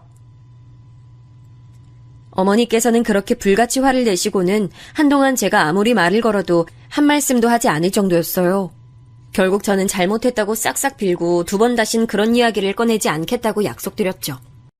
하지만 저는 여전히 빨리 취직할 수 있으면 어떤 일이든 상관없다 생각을 남몰래 품고 있었어요. 이런 제가 생각이 송두리째 바뀐 건 어머니께서 반찬 가게에서 쓰러지셨기 때문이에요. 학교에 있는데 연락이 왔더라고요. 어머니께서 쓰러지셔서 응급실로 가셨다고. 처음 들었을 땐 아무것도 할 수 없었어요. 그저 멍하게 서 있기만 했죠. 오죽하면 보다 못한 친구가 제 짐을 챙겨 들고는 제 손을 잡고 응급실로 달려갈 정도였어요. 병원에 도착해서도 저는 온몸을 벌벌 떨고만 있었어요. 어지럼증 때문에 쓰러지셨다고 하는데 다행스럽게도 가게에 의사가 계셔서 급하게 응급처치를 하고 병원으로 이송될 수 있었다고 하더라고요. 그날 이후로 저는 꼭 의사가 되겠다는 꿈을 가지게 됐어요. 갑자기 공부를 시작한 저는 부족한 기초를 친구들에게 물어가며 미친 듯이 집중해서 성적을 올리기 시작했어요. 의대를 목표로 죽어라 공부를 했죠. 머리가 나쁜 편은 아니었는지 성적은 점점 올라가더군요. 학교 선생님과 친구들이 많이 놀라긴 했지만 무엇보다도 어머니께서 가장 놀라워하셨어요. 그리고 동네에서 지인들을 만나면 제 자랑을 그렇게 하셨다고 하더라고요. 그 이야기를 듣고 나니 더 열심히 해야겠다는 생각이 들었습니다. 저의 원동력이 된 건 저를 자랑스러워하시는 어머니의 웃는 얼굴이었어요. 저는 다행스럽게도 한 번 만에 의대에 붙었습니다. 대학 합격 통지서가 나온 날은 아직도 선명하게 기억하고 있어요. 어머니께서 한참을 우셨거든요. 주책 없게 이 좋은 날 왜 눈물이 나니? 아유, 아버지가 보셨어야 하는데 얼마나 좋아하셨을까. 이렇게 잘 커서 의대도 가고. 아유, 엄마는 해준 것도 없는데. 어머니 없었으면 제가 어떻게 여기까지 와요. 그러니까 건강하게 오랫동안 제 곁에 있어주셔야 돼요. 전 어머니 평생 모시고 살 거니까. 어머니께서는 눈물이 가득한 얼굴을 하시고는 나중에 며느리한테 무슨 욕을 먹으려고 그러느냐며 자신은 절대 같이 살지 않겠다고 하셨어요. 저는 빙그레 웃기만 했지만 진심이었습니다. 대학을 졸업해서 의사가 되고 나면 꼭 어머니 가게도 마련해드리고 단칸방이 아닌 큰 집에서 호강시켜드리겠노라 다짐했죠. 그 꿈을 이루는 데는 생각보다 긴 시간이 걸렸어요. 의대를 졸업하고서 국가고시 합격하고 군대까지 다녀와 전문의가 되어서야 저도 여유를 좀 부릴 수 있게 됐어요. 물론 그 사이 저희 집은 단칸방에서 작은 평수지만 아파트로 이사를 갔고 시장 한쪽에 어머니 가게도 낼 수 있게 됐어요. 그러던 어느 날 심장외과의로 대학병원에서 근무하고 있는데 하루는 교수님께서 저를 찾으셨어요. 자랑을 좀 하자면 저는 동기들이나 선배들에 비해 수술 실력만큼은 좋아서 평소 저를 예뻐해 주시는 교수님들이 많이 계셨죠. 자네 혹시 사귀는 사람은 있나? 결혼을 약속한 사람이라던가. 아니요, 없습니다. 결혼할 생각도 없지만 아직 배울 것들이 많아서요. 교수님께서는 잘 됐다고 하시면서 제게 자신의 딸을 한번 만나보겠냐고 말씀하셨습니다. 저는 갑작스러운 이야기에 당황스러웠어요. 안 그래도 어머니께서 언제 결혼할 거냐고 노래를 부르시는데 이제는 의국에서도 결혼 이야기를 들을 줄은 꿈에도 몰랐거든요. 교수님이 권하시는데 단칼에 거절하기도 애매했어요. 생각해보겠다는 말로 상황을 넘기려고 했죠. 내가 자네니까 보라고 하는 거야. 다른 사람이었으면 어림도 없지. 그러니 딱 한 번만 만나보게. 교수님은 끈질기게 제게 만남을 권유하셨어요. 얼굴 볼 때마다 그 이야기를 하시니 그냥 나가서 밥이나 먹고 말자는 생각으로 나갔죠. 첫인상은 나쁘지 않았습니다. 교수님이 자랑하셨던 것처럼 침착하고 조용한 것 같았어요. 대화도 나름 잘 통하는 것 같았고요. 그쪽에서도 저를 괜찮게 본 것 같았어요.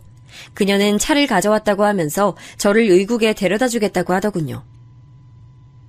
병원까지 감사했습니다. 조심히 들어가세요. 오늘 저는 즐거웠어요. 괜찮으시면 다음 오프 때 또 뵐 수 있을까요? 예상하지도 못했던 애프터 신청에 속으로 많이 놀랐어요. 하지만 저 역시 또 볼 수 있었으면 좋겠다는 생각을 하고 있었던 터라 그녀에게 전화번호를 달라고 말했죠. 오늘 말씀하셨던 영화 다음에 같이 보면 좋을 것 같네요. 연락드리겠습니다. 그녀는 웃으면서 고개를 끄덕이고는 차를 출발시켰죠. 그 뒤로도 몇 번 데이트를 했어요. 의사 집안임에도 불구하고 피를 보면 속이 불편하고 어지러워서 의대는 포기했다고 하더라고요. 현재는 학교 선생님이라고 했어요. 데이트를 하다 보니 원래 성격은 좀 더 밝더라고요. 웃기도 많이 웃고 데이트는 활동적인 것을 좋아했어요. 첫인상과는 완전 반대더라고요. 만남이 길어지면서 자연스럽게 저희는 결혼에 대해 이야기를 나눴습니다. 여자친구는 저를 자신 집으로 초대했고 그 자리에서 처음으로 여자친구 어머니를 만났죠. 분명 가볍게 식사 한 끼 하자고 하셨다고 해서 갔는데 그런 자리는 아닐 것 같다는 생각이 들었어요. 집은 그냥 봐도 입이 떡 벌어질 정도로 크더군요. TV에서나 봤던 넓은 정원이 있는 집이라니 저는 솔직히 크기에 놀랐다기보다는 부담스러웠습니다. 이제 겨우 방 2개짜리 집으로 이사한 저희하고는 엄청난 차이가 나니까요. 많이들 얘기하잖아요. 너무 많이 차이 나는 결혼은 하는 게 아니라고 말이죠. 두 집안의 차이만큼이나 불화가 자주 생긴다고 결혼은 비슷한 사람들끼리 하는 것이 맞다고 말이죠. 집 안으로 들어가자 여자친구의 부모님께서 반갑게 맞이해 주셨어요. 매일 보는 교수님인데도 이런 자리에서 보니 좀 다른 기분이 들었어요. 교수님도 저와 비슷한 생각이셨는지 괜히 헛기침을 하시면서 멋쩍은 웃음만 보이셨죠. 그런데 여자친구의 어머니는 좀 달랐어요. 마치 무슨 경매장에 올라온 물건을 보는 사람처럼 저를 아래 위로 훑어보는 게 느껴지더라고요. 기분이 나쁜 시선이라고나 할까, 저는 너무 긴장된 나머지 과하게 예민한 상태가 된 건 아닐까 싶기도 했습니다. 교수님께서는 식사 준비가 될 때까지는 이야기를 좀 나누자고 하시더니 곧 수술을 앞둔 환자에 대해 물어보셨어요. 묻는 말씀에 이것저것 대답을 하다 보니 여기가 의국인지 여자친구 집인지 알 수가 없을 정도였죠. 이번에 들어온 박경탁 환자 말이야. 차트 봤나? 수술은 불가피할 것 같은데 시기가 영 좋지 않아. 솔직히 본인이 너무 많이 지치기도 했고 수술에 대한 불신이 가득해서 걱정은 됩니다. 이제 그만. 아빠, 여긴 일터가 아니에요. 이 사람 오늘 의사로 온 것도 아니고요. 그런 이야기 그만하시고 식사하세요. 한창 이야기에 열을 올리려던 시점에 귀신같이 여자친구가 끼어들어서는 식사 준비가 되었다고 했죠. 또 한 번 놀랐습니다. 처음 보는 음식들도 있었지만 분명 알고 있는 음식인데도 처음 보는 비주얼을 하고 있는 것들도 있었죠. 식사 시간은 음식을 제대로 입에 넣고 있는지가 의문일 정도로 불편했습니다. 특히 저를 바라보는 여자친구 어머니의 시선은 아까보다 좀 더 노골적이라고나 할까요? 먹는 저를 빤히 보기도 하고 중간에 혀를 차는 소리도 들렸죠. 이때부터 저는 여자친구 어머니께서 제게 좋지 않은 감정을 가진 게 분명하다고 확신이 들었습니다. 그럼 새어머니랑 둘이서 살고 있단 말이네요? 친엄마 소식은 모르고? 찾아볼 생각은 한 번도 안 했어요? 저희 어머니가 계신데 굳이 찾아볼 필요는 없다고 생각했습니다. 앞으로도 그 생각은 변함이 없을 겁니다. 그래요? 그럼 다행이네요. 사실 집안이 다 의사라서 의대 보내려고 했는데 알다시피 그건 힘들어서 못 갔거든요. 그래서 대신 우리 애 남편만큼은 대릴 사위로 들어왔으면 좋겠거든요. 우리 집에 들어와서 살아야 하는데 괜찮죠? 계모라고 하니까 그런 부분에 대해서 복잡할 건 아무것도 없을 것 같네. 저는 당연히 제가 예스라고 대답할 것을 확신하는 얼굴로 저를 보는 여자친구의 어머니를 보고 순간 할 말을 잃었습니다. 어디서부터 잘못됐다고 지적을 해야 할지 모를 정도로 제 기준에선 말이 되는 문장이 하나도 없었거든요. 저는 여자친구를 바라봤어요. 그녀도 처음 듣는 소린지 놀란 눈으로 저를 보더니 고개를 좌우로 저었어요. 죄송하지만 전 어머니를 모시고 살 예정입니다. 그리고 이 결혼 이야기에 저희 어머니가 계모인 게 무슨 관련이 있는지 이해가 안 되네요. 물론 대릴사위 이야기도 전혀 들어본 적이 없고요. 제 말이 끝나기 무섭게 여자친구는 자신도 모르는 대릴사위 이야기가 어디서 나온 거냐고 물었어요. 분위기로 봐선 여자친구를 제외하고 두 분이서 마음대로 정한 것 같았죠. 저는 이 사람과의 결혼은 진지하게 생각을 다시 해야겠다는 생각이 들었습니다. 딱히 나쁘지 않다고 생각했는데 집안끼리 물질적 차이는 물론이고 정신적 부분에서도 차이가 너무 많이 나서 서로 어울리는 짝이 아니라는 생각이 들었어요. 여보, 오늘 그런 이야기를 할 만한 자리는 아닌 것 같은데 그만하지? 그만하긴 뭘 그만해요. 초반에 확실히 이야기를 해둬야죠. 닥터 최, 우리 집 대릴사위로 들어오는 쪽이 훨씬 더 낫지 않아요? 교수도 알아서 밀어줄 수 있는데 말이에요. 미래를 생각한다면 이만큼 좋은 조건이 어디 있겠어요. 그러니까 계모를 모시고 산다는 동 그런 생각은 하지도 말아요. 조금도 도움이 안 되는 일에 매달리는 그런 바보 아니잖아요. 안 그래요? 아주 알아주는 수제라고 들었는데. 어머니를 모시고 산다는 것과 제 수술 실력이 무슨 상관이 있는지 모르겠습니다. 다른 사람 도움 필요 없습니다. 제 실력만으로도 충분히 교수 될 수 있고요. 그런 말씀하시자고 저를 초대해 주셨다면 이만 일어나겠습니다. 더 이상 들을 이유를 모르겠네요. 저는 바로 자리를 박차고 일어났습니다. 여자친구가 제 팔을 잡는 게 느껴졌지만 팔을 비틀어 빼내고는 아무래도 제가 있을 자리는 아닌 것 같아 가보겠다고 했죠. 여자친구 어머니는 불쾌하다는 얼굴로 지금 뭐 하는 짓이냐고 하셨고 교수님 역시 화가 잔뜩 나신 얼굴을 하고 있었죠. 하지만 저는 전혀 망설이지도 않고 그 집을 나와버렸습니다. 여자친구가 따라 나오며 사과를 했지만 딱히 그녀를 탓할 일도 아니었죠. 당신한테 전혀 화나지 않았어요. 당신 잘못도 아니고 이건 그냥 생각의 차이로 해두죠. 아무래도 우린 결혼 상대로는 서로 아닌 것 같네요. 여자친구는 자신이 해결할 수 있다며 잠시만 기다려달라고 했지만 저는 대답 없이 돌아섰습니다. 그렇게 긴 시간은 아니지만 살아오면서 깨우친 사실이 있다면 사람은 절대 변하지 않는다는 거예요. 그래서 마지막으로 너무 애쓰지 말란 말만 남겼습니다. 저는 그날 이후 여자친구와 헤어졌다고 생각했습니다. 당연히 여자친구도 그 사실을 받아들였을 것이라고 믿었고요. 여자친구의 어머니 성격이라면 여자친구가 아무리 노력을 해도 설득될 일이 없다고 판단했기 때문이에요. 그런데 일주일 정도 지났나? 여자친구에게서 연락이 왔어요. 우리 끝내기로 한 거 아니었나요? 그날 일은 다시 한번 사과할게요. 부모님이랑 다시 얘기했어요. 대릴사위 같은 얘기는 절대로 하지 않으시겠다고 저랑 약속했어요. 제가 어머니 모시고 살겠다고 했더니 그것도 동의하셨고요. 글쎄요. 그렇게 쉽게 마음을 돌리실 분들이라면 그날 그런 식으로 말씀하셨을 것 같진 않네요. 우린 달라도 너무 달라요. 그러니까 여기서 끝내요. 어떻게 끝내자는 말을 그렇게 쉽게 해요? 나 절대 못 헤어져요. 아니, 헤어지고 싶지 않아요. 정말 나 당신이랑 어머님한테 잘할 자신 있어요. 우리 부모님도 내가 다 책임질 수 있고요. 그러니까 그냥 너무 다르다고만 하지 말고 생각을 다시 해줘요. 저는 여자친구가 이렇게까지 나올 줄은 전혀 예상하지 못했어요. 그래서 단호하게 그녀를 밀어내질 못했죠. 여자친구는 이전보다 훨씬 더 적극적으로 나왔습니다. 저희 어머니께 인사를 드리고 싶다고 하더니 결국은 저 몰래 어머니 가게에 다녀갔더라고요. 어머니께서는 싹싹한 그녀가 마음에 들었다고 결혼 이야기를 꺼내셨어요. 저는 여자친구의 어머니와 있었던 일을 차마 말씀드리지 못하고 차이가 너무 나서 좀 망설여진다고만 했죠. 제 이야기를 들으신 어머니께서도 심각한 얼굴로 쉽게 대답을 못하시더라고요. 하루는 동기와 오프를 바꾸게 돼서 어머니와 함께 퇴근을 하려고 가게에 들렀어요. 홀에는 손님들이 북적거렸는데 그 사이를 앞치마를 두른 여자친구가 다니고 있더군요. 너무 어이가 없어서 여기서 뭐 하는 거냐고 물었어요. 방해되니까 거기 서 있지만 말고 여기 이 주문서나 어머니께 가져다 드려요. 여자친구는 제 등장에 잠깐 당황하는 것 같더니 능숙하게 방금 받은 주문서를 쥐어주고는 계산을 요청하는 손님에게로 가더군요. 어머니, 이게 다 무슨 일이에요? 어머니께서는 쉬는 날도 아닌데 이 시간에 무슨 일이냐고 하셨어요. 이 상황이 이해가 되지 않던 저는 우선 주문서를 넘겨드리고는 왜 여자친구가 와 있는 것인지 물었죠. 너한테 말 안 했어? 저번 주부터 제일 바쁜 시간에 와서는 저렇게 도와주고 있어. 아유, 너는 아는 줄 알았는데. 그런데 좀 의외더라. 부잣집 공주님으로 자라서 아무것도 못할 줄 알았는데. 저기 좀 봐. 아유, 얼마나 손이 빠르고 야무진지 볼 때마다 놀랍다니까.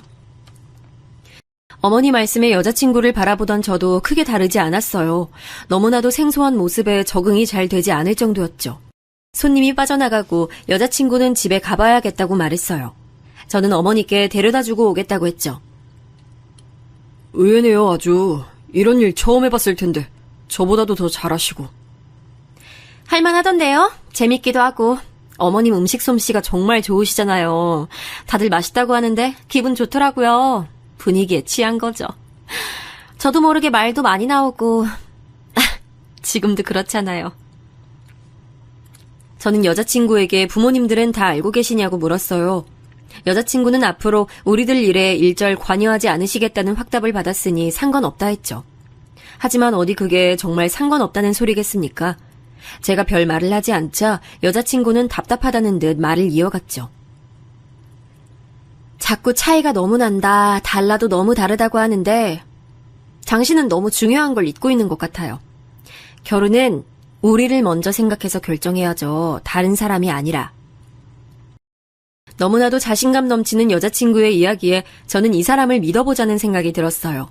그래서 헤어질 때 정식으로 상견례 자리를 만들어보자고 했죠. 여자친구는 엄청 기뻐하면서 우리는 행복할 수 있을 것이라고 했습니다. 상견례 날짜를 잡고 얼마 있지 않아서 여자친구는 제게 어머니와 쇼핑을 좀 다녀와도 되겠냐고 했어요.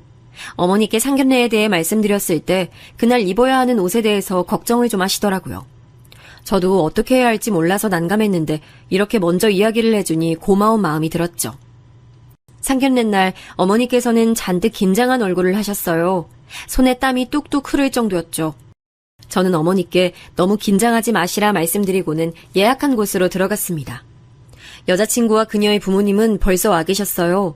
일찍 도착을 했다고 하시면서 어머니께 정중히 인사를 하시더군요. 저는 여자친구의 어머님을 바라봤습니다. 어떤 생각을 하시는지 전혀 모를 얼굴로 처음 뵙는다고 말씀하셨죠. 음식을 먹으면서 가벼운 대화가 오갔습니다.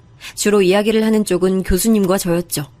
중간중간 저희 어머니와 여자친구도 이야기에 참여했고요. 하지만 여자친구의 어머니는 추임새를 넣는 것이 전부일 뿐 한마디도 하지 않으셨죠. 저는 슬슬 뭔가 불안한 기분이 들었습니다. 아드님을 참 잘 키우셨어요. 수술 실력이 엄청 뛰어나다고 교수님들 칭찬이 자자하더라고요. 아주 뿌듯하시겠어요? 제가 뭘 한 게 있겠어요. 혼자 잘 커줘서 고맙죠. 저는 우리 아들이 자랑스럽지 않은 순간이 키우면서 단 한 번도 없었거든요. 어머니께선 기특하다는 얼굴로 저를 바라보시면서 제 손을 잡아주셨어요. 몽글몽글한 기분이 들었지만 이 기분이 나쁘지 않았어요. 그때였어요. 충분히 그러실 수 있죠. 겨우 김밥이나 말 줄 아시는데 아드님 잘하는데 무슨 도움이 되셨겠어요. 앞길이나 안 막으면 다행이지. 아이 정말이지 아무리 배운 것 없이 사셨다고 해도 그렇지. 아유. 여자친구 어머니 말씀에 상견례장은 삽시간에 얼어붙었죠. 어머니께서는 본인이 무슨 소리를 들었는지 모르겠다는 표정을 하셨고 교수님은 경악하시면서 여자친구 어머니의 팔을 거칠게 잡으면서 조용히 하라고 하셨죠. 저는 얼굴에 열이 올라왔어요. 여자친구 어머니는 아랑곳하지 않으셨어요. 그렇잖아요. 아니 자기 고생했다고 이제 대접 좀 받고 싶으신 모양인데 그렇게 나오시면 아드님 앞길만 막는 거예요.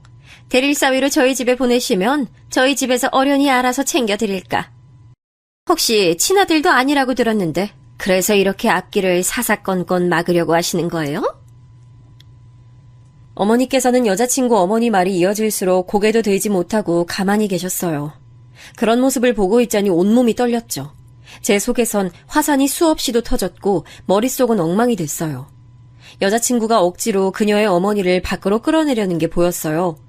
여자친구 어머니는 오히려 그런 여자친구에게 바보 같은 짓 하지 말라고 다그치셨죠. 이 바보 같은 거사, 네가 무슨 시집살이를 한다고 그래? 내가 널 어떻게 키웠는데? 그리고 내가 무슨 틀린 말 했어? 아우, 이것 좀 놔! 아직 엄마 말 다 안 끝났어. 아들 앞날을 위해서라도 뭐가 좋은진 알아야 할 거 아니야. 모르시는 것 같아서 내가 알려주겠다는데 네가 왜 더 난리야? 상견례장은 금세 아수라장이 됐죠.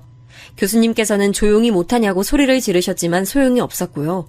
밖에서도 웅성거리는 소리가 났어요. 저는 어머니께 일어나시라고 말씀드렸죠. 어머니께서는 다리에 힘이 풀리셨는지 휘청거리셨습니다. 아직 제 얘기 끝나지도 않았는데 지금 뭐 하시는 겁니까? 어디 대답 좀 해보세요. 제가 틀린 말 했나요? 저희 어머니 눈가는 금세 붉어지셨어요. 어머니 앞이라 참으려고 노력했는데 그 모습을 보니 참아지지 않았죠. 적당히 좀 해요, 엄마. 그런 식으로 말씀하지 말라고 했잖아요. 왜 그러세요, 진짜! 여자친구가 소리를 높이며 말렸지만 여자친구 어머니는 귀를 닫은 모양인지 자꾸만 저희 엄마에게 자기가 틀린 말을 했냐며 되묻기만 하셨죠. 저는 그만 좀 하시라고 아무래도 없던 일로 하는 게 맞는 일 같다고 말씀드렸지만 그녀의 어머니는 뭘 그렇게 비싸게 구느냐고 하시더군요. 대릴사위로 들어오기만 하면 차기 교수 자리까지 책임을 진다고 하는데 뭐가 더 필요해서 이렇게 나오는 건지. 아이 속 시원하게 요구사항 있으면 이야기를 해요. 마음에도 없는 소리 하지 말고. 그냥 나가려던 저는 결국 화를 참지 못하고 예전 불량했던 그때로 돌아가 상위에 있던 접시 중에서 가까이에 있던 것을 들어서는 그대로 벽으로 던졌습니다. 힘 조절을 잘못했는지 생각보다 세게 날아가 여자친구 어머니 쪽으로 날아가더니 벽에 부딪혀 산산조각이 났죠. 김치 접시였는지 김치가 사방으로 튀더니 여자친구 어머니도 맞으셨죠. 큰 소리에 밖에서는 웅성거리는 소리가 가득했지만 오히려 상견례 자리는 조용해졌습니다. 제 액션에 다들 놀란 눈치였고 여자친구의 어머니는 어버버하면서 저를 손가락질 하셨죠. 사람은 고쳐 쓰는 거 아니란 말을 믿었어야 하는데 제가 실수했네요. 이 자리에 애시당초 나오지 말았어야 했는데 제가 뭘 더 바라냐고요? 2번 다시 그쪽 얼굴 안 봤으면 좋겠습니다. 제 앞에도 우리 어머니 앞에서 나타나지 마세요. 한 번만 더 우리 어머니께 모욕적인 말 내뱉으시면 그때는 저도 안 참습니다. 깨지는 게 그릇이 아닐 거란 말입니다. 아시겠어요? 저는 차갑게 경고를 내뱉고 그대로 어머니를 모시고 바로 그 자리를 박차고 나왔습니다. 돌아가는 차 안에서도 어머니께서는 아무 말씀이 없으셨어요. 저는 혹시나 어머니께서 이상한 생각을 하실까 걱정되어 여자친구의 어머니가 하신 말씀에 신경 쓰실 것이 하나도 없다고 했죠. 어머니, 이상한 생각하시는 거 아니죠? 오늘 아무 일도 없었어요. 그냥 저런 사람들 만났다는 사실도 잊으세요. 앞으로 찾아오거든 무조건 모르쇠 하시고요. 전 괜찮아요. 어머니 이런 모습 저 너무 속상해요. 그래도 교수님이 너한테 해코지라도 하시면. 아이, 진짜 절 뭘로 보시고. 그런다고 제가 어디 끄떡이라도 하나요. 아무것도 걱정 마세요. 전 어머니만 괜찮으시면 괜찮으니까. 오늘 일 머릿속에서 싹 지우시는 거예요. 아시겠죠? 저는 몇 번이고 어머니께 괜찮다 했어요. 하지만 제 마음속은 도저히 진정되지 않았죠. 어머니께는 오늘 일을 잊어버리라고 말씀드렸지만 제 머릿속에서는 끊임없이 재생됐죠. 뜬 눈으로 밤을 샌 저는 출근하자마자 교수님께 불려갔습니다. 교수님께서는 제가 들어서자마자 잿더리를 제게 던지시더군요. 아슬아슬하게 제 곁은 지난 잿더리는 산산조각이나 제 발밑으로 떨어졌습니다. 놀라지 않았다면 거짓말이겠지만 의외로 저는 차분하게 서 있을 수 있었어요. 감히 내가 앞에 있는데 어제 그러고 나가? 어디서 건방지게 주제를 모르고 덤벼? 내가 너 수술 실력 그거 하나 보고 마음에 들어서 내 딸이랑 만나보라고 했더니 아주 가관이야. 힘 좀 쓰고 다녔다는 소문이 인가 보지? 어제 제 잘못만 있는 건 아닐 텐데요, 교수님. 제 어머니를 그렇게 모욕하신 것에 대해 전 아무 사과도 받지 못했습니다. 물론 사과를 받고 싶어하는 말씀은 아닙니다만 제게 이렇게 화를 내신다는 것 자체가 말이 안 된다고 생각하지 않으십니까? 이 새끼가 끝까지 잘났지? 와이프가 말이 심했던가? 그래, 인정해. 실수했네.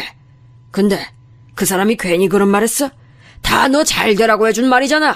그걸 못 받아들이고 그따위 짓을 해? 교수님은 입에 거품까지 물 기세로 화를 내시더니 앞으로 두고 보자는 말을 마지막으로 제게 당장 나가라고 했습니다.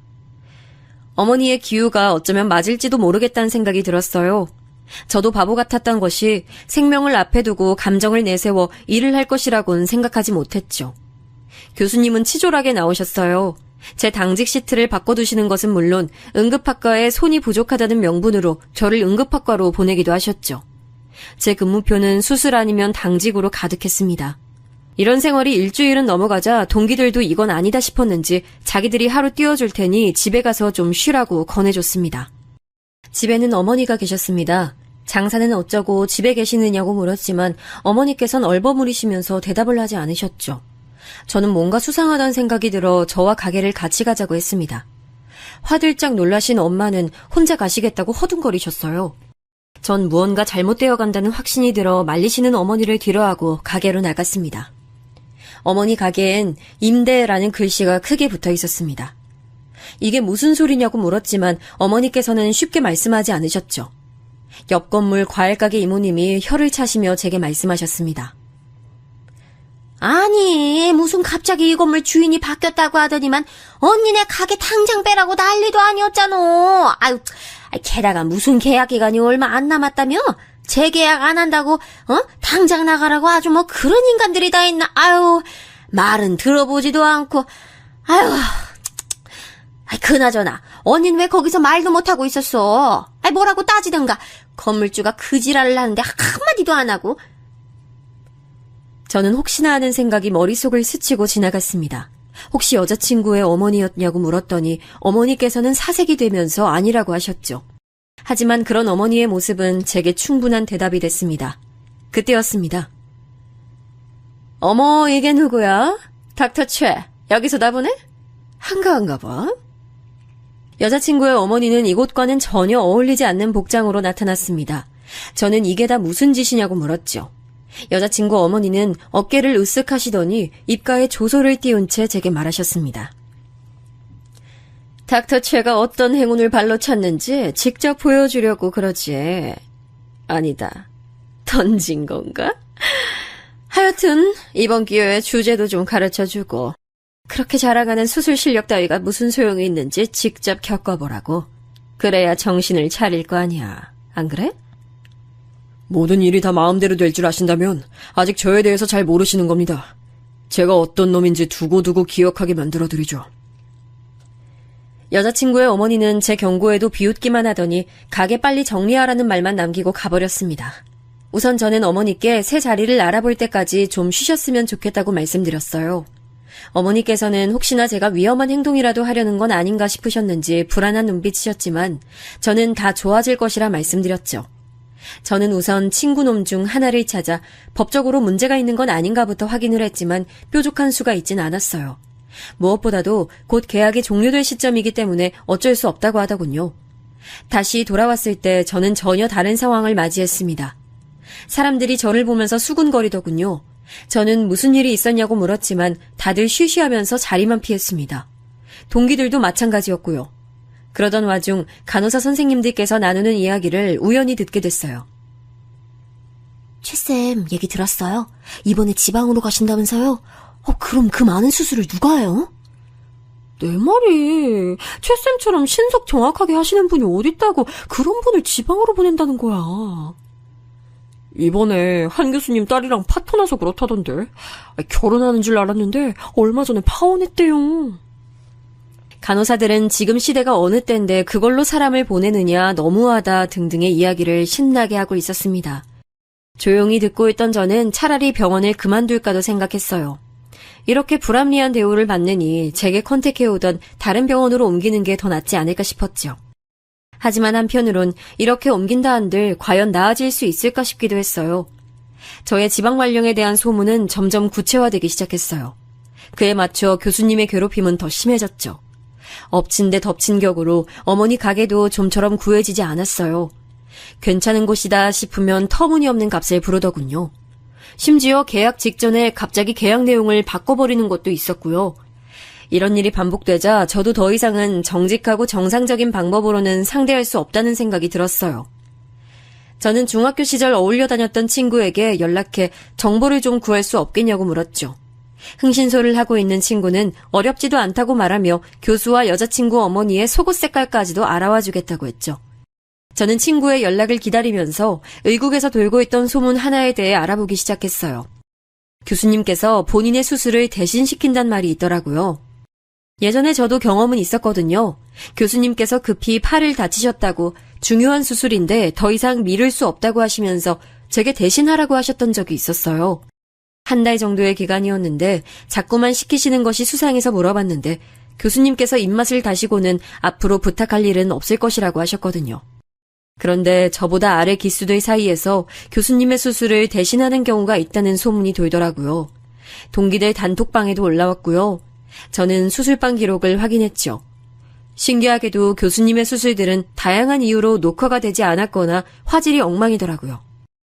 뭔가 수상하다는 생각이 들어 당직을 설 때마다 자료를 찾아봤어요. 그러다 결국 2편의 수술실 영상을 찾아냈습니다. 다른 파일에 들어있더라고요. 그 영상에서 교수님은 들어와서는 가만히 구석에 앉아 계시기만 하고 저보다 한 기수 낮은 애들이 수술을 집도하고 있었죠. 꽤 난이도가 있는 수술인데도 불구하고 말입니다. 그렇게 보름 정도 지났나 친구 녀석이 병원으로 찾아왔어요. 진료 신청까지 해서 말이죠. 저는 곁에 있던 간호사에게 잠깐 자리를 비켜달라고 부탁하고는 친구에게 부탁한 정보에 관해 물었어요. 친구는 아주 재미있는 사진이 몇 장 생겼다고 하면서 두터운 종이봉투를 쥐어줬죠. 너 아주 재밌는 사람들을 알아봐달라고 하더라. 뭐 어디다 쓸 건진 모르겠고.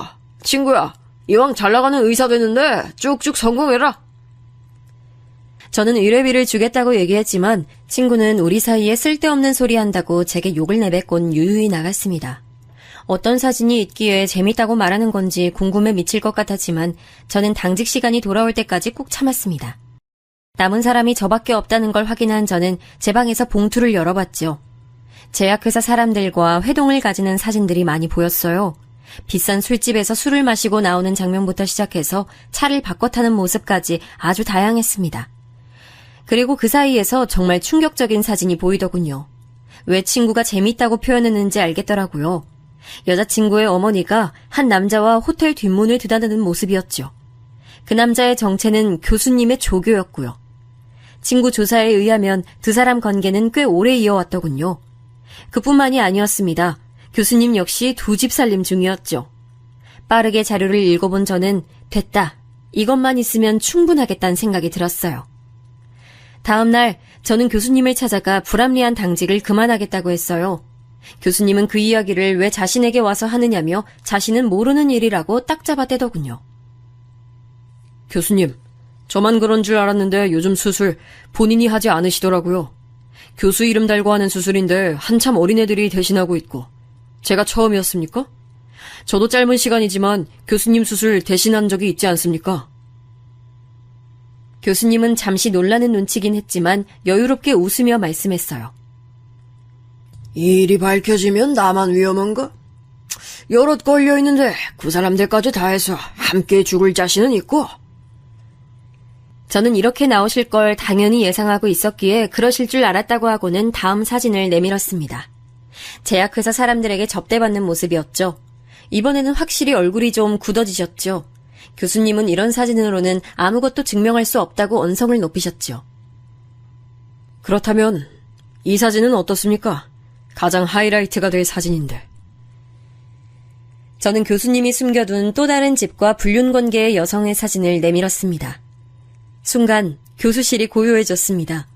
멍하게 사진을 바라보던 교수님은 제게 달려들어 사진을 빼앗으려 했죠. 저는 순순히 사진을 넘겨드렸습니다. 넌 이 사진은 어디서 사람 붙였어? 감히 내 뒤를 캐고 다녔던 거야? 우연히 걸려들었죠. 제약회사에게 뇌물이나 좀 받았을 줄 알았지 불륜이라니. 그것도 다른 병원 의사랑 말이죠. 이분 세미나에서 몇 번 봤던 것 같은데 아닙니까? 그것도 우리랑 연구 결과를 두고 경쟁 중인. 교수님은 입만 뻐끔거리면서 아무 말씀도 못하셨어요. 저는 교수님께 모든 것에 대해 입을 다물어 드릴 용의가 있다고 말했죠. 교수님께서 의국에서 장난질 그만하신다면 저는 이 모든 것을 다 묻고 갈 수 있어요. 당연히. 그리고 하나 더. 여자친구 어머니께서 저희 어머니 가게 건물을 사서 장난질을 하시던데 그것까지 막아주시면 이 사진은 제가 없애드리죠. 교수님은 믿어도 되겠냐고 몇 번이나 확인을 하시곤 알겠다고 하더군요. 3시간 정도 지나고 나니 당직표가 수정됐다고 하면서 동의들이 저더러 이제 집에 갈 수 있겠다고 축하해 주더라고요. 그리고 분원으로 가는 의사는 우리 과가 아니었다고 하더라고요. 그렇게 저를 괴롭히던 일들이 딱 3시간 만에 정리가 됐습니다. 저는 바로 오프를 내고 어머니 가게로 달려갔습니다. 어머니께서는 한창 가게를 정리 중에 있으셨죠. 저는 아직 아무 연락이 없었느냐고 했더니 어머니께서는 아무것도 모른다는 얼굴로 저를 바라보셨어요. 그때였죠. 여자친구의 어머니가 씩씩거리면서 들어왔어요. 그이한테 뭐라고 했는지 모르지만 내가 쉽게 넘어갈 것 같아? 웃기지 마. 저는 어머니를 옆 가게로 모셔드리고는 여자친구 어머니께 여기서 그만두는 것이 좋을 것이라 말씀드렸지만 딱히 소용은 없었습니다. 그럴 뿐이라고 생각했기 때문에 저는 가방에서 마지막 사진을 꺼냈습니다. 여자친구 어머니는 사진을 보고는 소스라치게 놀라지고는 주위를 두리번거리셨죠. 이렇게까지 하고 싶지 않았는데 말이죠. 제가 말씀드렸죠. 두고두고 기억하게 해드린다고. 여자친구 어머니는 온몸을 사시나무 떨듯이 떠시면서 저와 사진을 번갈아 보셨죠. 저는 정중히 건물을 다른 사람에게 넘기고 조용히 가시라고 했어요.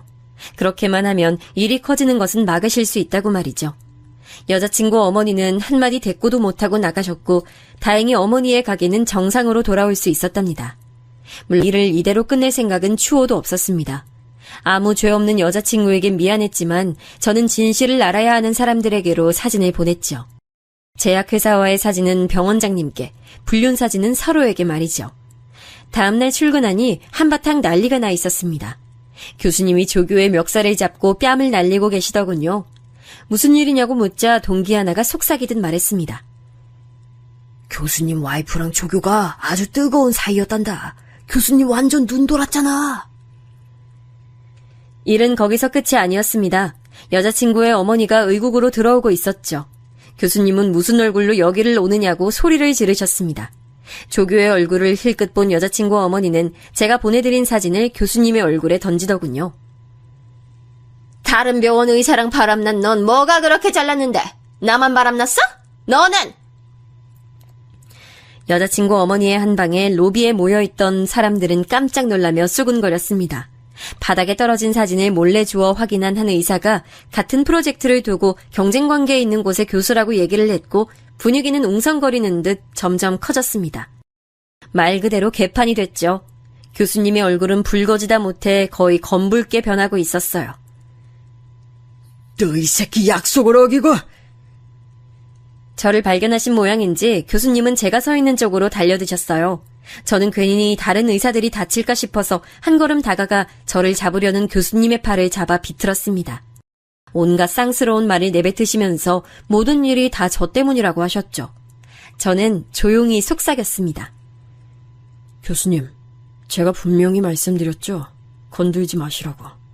다음에는 깨지는 게 그릇이 아닐 거라고.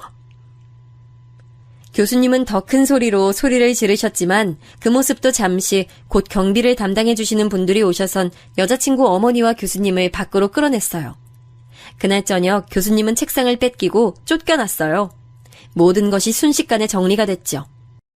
교수님이 제게 달려들었던 것 때문인지 그의 퇴출과 제가 연관되어 있을 것이라고 뒤에서 이야기들이 많았습니다. 동기들 중 일부는 진짜냐고 제게 묻기도 했고요. 저는 아무것도 모른다고만 이야기했습니다. 우여곡절 끝에 그렇게 저는 만나지 않았으면 좋았을 인연을 정리했습니다. 그리고 모든 것이 희미해질 때쯤 지금의 아내를 만났어요. 저처럼 가족을 가장 먼저 생각해주는 사람이죠. 얼마 전 차를 타고 가는데 아이와 함께 걷고 있는 전 여친을 봤습니다. 그날 이후로 늘 마음 한구석에는 그녀에 대한 죄책감은 있었거든요. 그 일을 후회하고 있진 않지만 전 여자친구를 조금도 배려하지 않았던 것도 사실이니까요. 만약 전 여자친구가 이 사연을 듣고 있다면 제가 많이 미안해하고 있다고 말하고 싶네요.